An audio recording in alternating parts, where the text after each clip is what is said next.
இந்த இடத்துல முடவாட்டுக்கால் கிழங்கு இருக்குது அப்படின்னு சொல்லிட்டு லாஸ்ட் டைம் நான் ஷார்ட்ஸில் சொல்லியிருந்தேன்.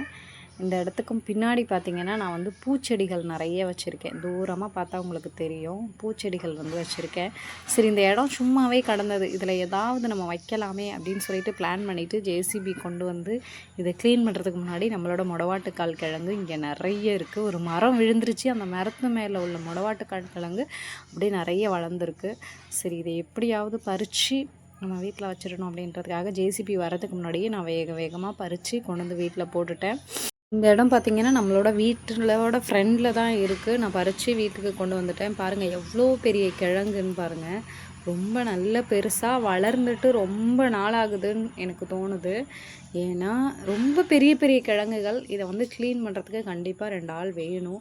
இது பறித்து எடுக்கிறதுக்கு முடியாமல் ஆகிடும். ஏன்னா நான் அங்கேருந்து இங்கே கொண்டு வந்ததே ஒரு நாள் ஆயிடுச்சு. நல்ல பெரிய கிழங்குகள். இதை வந்து நான் எல்லாருக்குமே நம்மளோட கஸ்டமர்ஸ்க்கெல்லாம் ஃப்ரீயாக கொடுக்க போகிறேன். ஹேர் ஆயில் பர்ச்சேஸ் பண்ணுற கஸ்டமர்ஸ்க்கு மட்டும் எவ்வளோ இருக்கோ, எவ்வளோ நீங்கள் பர்ச்சேஸ் பண்ணுறீங்களோ அவங்களுக்கு சும்மா ரேண்டமாக என்னால் முடிஞ்சது ஒரு கிழங்கு வச்சு கொடுக்கலாம் அப்படின்னு பிளான் பண்ணியிருக்கேன். நீங்கள் என்ன நினைக்கிறீங்கன்னு கமெண்ட்டில் சொல்லுங்கள். தேங்க்யூ.